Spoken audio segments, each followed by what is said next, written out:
क्या आपने कभी महसूस किया है कि आपकी जिंदगी में कुछ चीजें अचानक बदलने लगती हैं? कुछ लोग बिना वजह दूर होने लगते हैं, कुछ काम अचानक रुक जाते हैं और मन बार बार किसी अनजानी बेचैनी से भर जाता है। ऐसा लगता है जैसे जिंदगी आपको कुछ समझाने की कोशिश कर रही हो। लेकिन सवाल यह है, क्या यह सिर्फ संयोग होता है या फिर भगवान इंसान को सच में संकेत देते हैं? पुराने समय में ऋषि मुनि मानते थे कि भगवान इंसान से सीधे बात नहीं करते, वे संकेतों के जरिए रास्ता दिखाते हैं। कई बार जब इंसान गलत दिशा में जा रहा होता है तो सबसे पहले उसकी शांति खत्म होने लगती है, मन बेचैन रहने लगता है, बिना कारण डर महसूस होने लगता है और अचानक वही चीजें होने लगती हैं जिन्हें इंसान नजरअंदाज करता आया था। कुछ लोग कहते हैं कि बार बार एक ही सपना आना, एक ही बात बार बार सुनाई देना, या अचानक मंदिर, पूजा और भगवान की तरफ मन खींचना सिर्फ कोइंसिडेंस नहीं होता, क्योंकि कई बार जिंदगी इंसान को रोकने की कोशिश कर रही होती है। लेकिन ज्यादातर लोग इन संकेतों को समझ नहीं पाते।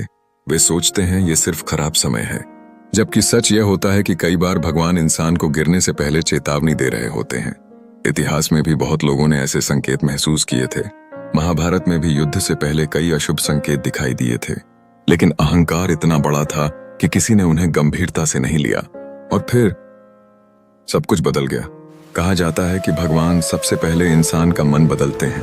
पुरानी आदतें अचानक भारी लगने लगती हैं, गलत लोगों से दूरी बनने लगती है और इंसान धीरे धीरे अकेले रहना पसंद करने लगता है, क्योंकि परिवर्तन हमेशा बाहर से नहीं, अंदर से शुरू होता है। सबसे बड़ा संकेत होता है बार बार अंदर से एक आवाज आना कि कुछ सही नहीं है।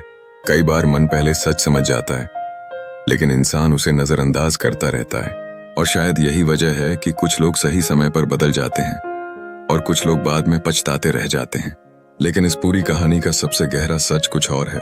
भगवान इंसान को रास्ता जरूर दिखाते हैं, लेकिन चलना उसे खुद पड़ता है।